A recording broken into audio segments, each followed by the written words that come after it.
Hey everyone, how's it going? This is an OKX versus Bitget difference video, and we're mostly going to be focusing on the features. So, for spot cryptocurrencies listed, as you can see, Bitget has 800 plus, while OKX has only 350 plus. So, if you are mostly based money, I mean that if you're mostly focused on spot cryptocurrencies, then Bitget might be the way to go. And then the native token is their original OKB and BGB.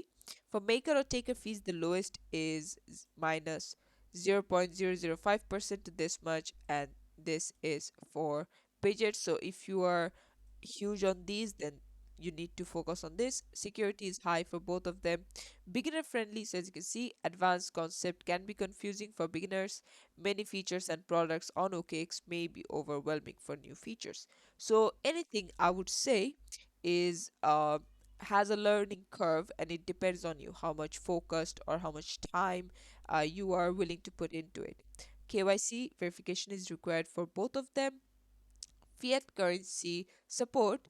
OKX supports 90 plus fiat currencies, and Bitget supports only 45 plus fiat currencies. So I would say look at the fiat currencies that each of them support. Let's say you're from, I don't know, Nigeria, and for some reason, let's say, I don't know, either of the either of the software does not provide that, then what you're going to do, obviously you're going to go with the other one. And for deposit or withdraw methods, both of them have pretty much the same thing, which is Apple Pay, Google Pay, and withdrawals through either bank transfer or crypto. And this is it for the video. Thanks for watching. Please leave a like and subscribe for more tutorials like this, and I'll see you guys in the next one.